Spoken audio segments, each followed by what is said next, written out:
Dios los bendiga, hermanos, bienvenidos a Leamos la Biblia en un año. Hoy vamos a terminar el libro de los Hechos de los Apóstoles. Me emociona ver el avance. Vamos a leer los capítulos 27 y 28 y dice así la palabra, Hechos capítulo 27.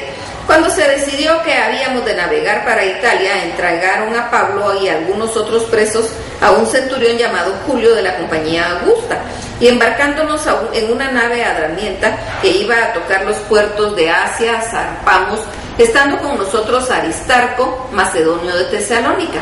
Al otro día llegamos a Sidón y Julio, tratando humanamente a Pablo, le permitió que fuese a los amigos para ser atendido por ellos.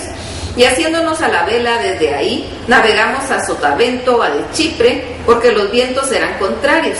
Habiendo atravesado el mar frente a Cilicia y Panfilia, arribamos a Mira, ciudad de Licia, y hallando ahí el centurión una nave alejandrina que zarpaba para Italia, nos embarcó en ella, navegando muchos días despacio y llegando a duras penas frente a Gnido, porque nos impedía el viento, navegamos a Sotavento de Creta, frente a Salmón.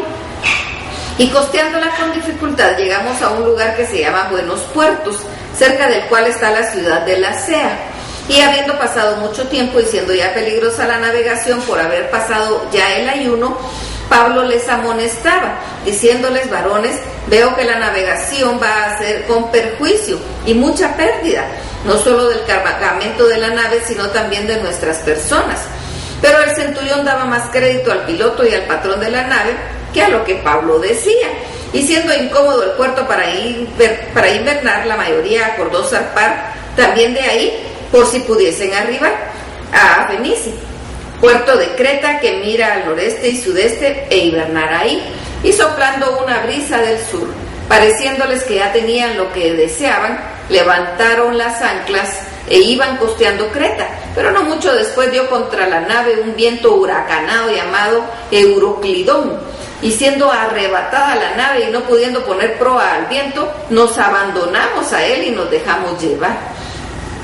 Y habiendo corrido a Sotavento de una pequeña isla llamada Clauda, con dificultad pudimos recoger el esquife, y una vez subido a bordo usaron de esfuerzos para ceñir la nave, y teniendo temor de dar en la Sirte, arriaron las velas y quedaron a la deriva. Pero siendo combatidos por una furiosa tempestad, al siguiente día empezaron a alijar, y al tercer día con nuestras propias manos arrojamos los aparejos de la nave, y no apareciendo ni sol ni estrellas por muchos días, y acosados por una tempestad no pequeña, ya habíamos perdido toda esperanza de salvarnos. Entonces Pablo, como hacía ya mucho que no comíamos, puesto en pie en medio de ellos, dijo: habría sido por cierto conveniente, oh varones, haberme oído y no zarpar de Creta tan solo para recibir este perjuicio y pérdida. Pero ahora os exhorto a tener un buen ánimo, pues no había ninguna pérdida de vida entre nosotros, sino solamente de la nave, porque esta noche ha estado conmigo el ángel de Dios, de quien sois y a quien sirvo, diciendo: Pablo, no temas, es necesario que comparezcas ante César, y aquí Dios te ha concedido todos los que navegan contigo. Por tanto, oh varones, tened buen ánimo, porque yo confío en Dios que así será como me ha dicho. Con todo es necesario que demos en alguna isla. Venida la 14ª noche, y siendo llevados a través del mar Adriático, a la medianoche los marineros sospecharon que estaban cerca de tierra, y echando la sonda hallaron 20 brazas, y pasando un poco más adelante volvieron a echar la sonda y hallaron 15 brazas, y temiendo dar escollos, y echaron 4 anclas por la popa, y ansiaban que se hiciese de día. Entonces los marineros procuraron huir de la nave, y echando el esquife al mar, aparentaban como que querían largar las anclas de proa. Pero Pablo dijo al centurión y a los soldados: si estos no permanecen en la nave, vosotros no podéis salvaros. Entonces los soldados cortaron las amarras del esquife y los dejaron perderse. Cuando comenzó a amanecer, Pablo exhortaba a todos que comiesen diciendo: este es el 14º día que veláis y permanecéis en ayunas sin comer nada. Por tanto os ruego que comáis por vuestra salud, pues si aún un cabello de la cabeza de ninguno de los de vosotros perecerá. Y habiendo dicho esto, tomó el pan y dio gracias a Dios en presencia de todos, y partiéndolo comenzó a comer. Entonces todos, teniendo ya mejor ánimo, comieron también. y éramos como todas las personas en la nave 276. Y ya satisfechos aligeraron la nave, echando el trigo al mar. Cuando se hizo de día no reconocían la tierra, pero veían una ensenada que tenía playa, en la cual acordaron varar si pudiera la nave. Cortando pues las anclas, las dejaron en el mar, largando también las amarras del timón, e izada al viento la vela de proa, enfilaron hacia la playa. Pero dando en un lugar de 2 aguas, hicieron encallar la nave, y la proa hincada quedó inmóvil, y la popa se abría como la violencia del mar. Entonces los soldados acordaron matar a los presos, para que ninguno se fuese nadando. Pero el centurión, queriendo salvar a Pablo, les impidió este intento, y mandó que los que pudiesen nadar se echasen los primeros y saliesen a tierra, y los demás parte en tablas, parte en cosas de la nave, y así aconteció que todos se salvaron saliendo a tierra. Hechos capítulo 28. Estando ya a salvo, supimos que la isla llamada Malta y los naturales nos trataron con no poca humanidad, porque encendieron fuego, nos recibieron a todos a causa de la lluvia que caía y del frío.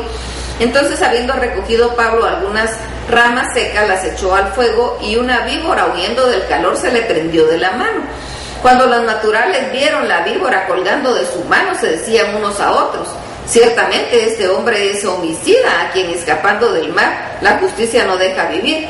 Pero él, sacudiendo la víbora en el fuego, ningún daño padeció.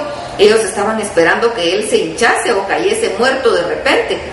Mas habiendo esperado mucho y viendo que ningún mal le venía, cambiaron de parecer y dijeron que era un dios. En aquellos lugares había propiedades del hombre principal de la isla, llamado Publio, quien nos recibió y hospedó solícitamente 3 días, y aconteció que el padre de Publio estaba en cama, enfermo de fiebre y de disentería. Y entró Pablo a verle, y después de haber orado le impuso las manos y le sanó. Hecho esto, también los otros que en la isla tenían enfermedades venían y eran sanados, los cuales también nos honraron con muchas atenciones, y cuando zarpamos nos cargaron de todas las cosas necesarias. Pasados 3 meses nos hicimos a la vela en una nave alejandrina que había hibernado en la isla, la cual tenía por enseña a Cástor y Pólux. Y llegados a Siracusa estuvimos ahí 3 días. De ahí, costeando alrededor, llegamos a Regio, y otro día después, soplando el viento sur, llegamos al segundo día a Puteoli, donde, habiendo hallado hermanos, nos rogaron que nos quedásemos con ellos 7 días, y luego fuimos a Roma, de donde, oyendo de nosotros, los hermanos salieron a recibirnos hasta el foro de Apio y las 3 tabernas. Y al verlos, Pablo dio gracias a Dios y cobró aliento. Cuando llegamos a Roma, el centurión entregó los presos al prefecto militar, pero a Pablo se le permitió vivir aparte como un soldado que le custodiase. Aconteció que 3 días después Pablo convocó a los principales de los judíos, a los cuales luego que estuvieron reunidos les dijo: yo, varones hermanos, no habiendo hecho nada contra el pueblo ni contra las costumbres de nuestros padres, he sido entregado preso desde Jerusalén en manos de los romanos, los cuales, habiéndome examinado, me querían soltar, por no haber en mí ninguna causa de muerte. Pero oponiéndose los judíos, me vi obligado a apelar a César, no porque tenga de qué acusar a mi nación. Así que por esta causa os he llamado para veros y hablaros, porque por la esperanza de Israel estoy sujeto con esta cadena. Entonces ellos le dijeron: nosotros ni hemos recibido de Judea cartas acerca de ti, ni ha venido alguno de los hermanos que haya denunciado o hablado algún mal de ti. Pero queríamos oír de ti lo que piensas, porque de esta secta nos es notorio que en todas las partes se habla contra ella. Y habiéndole señalado un día, vinieron a él muchos a la posada, a los cuales les declaraba y les testificaba el reino de Dios desde la mañana hasta la tarde, persuadiéndoles acerca de Jesús, tanto por la ley de Moisés como por los profetas. Y algunos asentían a lo que se decía, pero otros no creían. Y como no estuviesen de acuerdo entre sí, al retirarse les dijo Pablo esta palabra: bien habló el Espíritu Santo por medio del profeta Isaías a nuestros padres, diciendo: ve a este pueblo y diles, de oído oiréis y no entenderéis, y viendo veréis y no percibiréis, porque el corazón de este pueblo se ha engrosado, y con los oídos oyeron pesadamente, y sus ojos han cerrado, para que no vean con los ojos y oigan con los oídos y entiendan de corazón, y se conviertan y yo los sane. Sabed pues que a los gentiles es enviada esta salvación de Dios, y ellos oirán. Y cuando hubo dicho esto, los judíos se fueron teniendo gran discusión entre sí, y Pablo permaneció 2 años enteros en la casa alquilada y recibía a todos los que venían a él, predicando el reino de Dios y enseñando acerca del Señor Jesucristo abiertamente y sin impedimento. Terminamos el libro de los Hechos de los Apóstoles. Que el Señor los bendiga.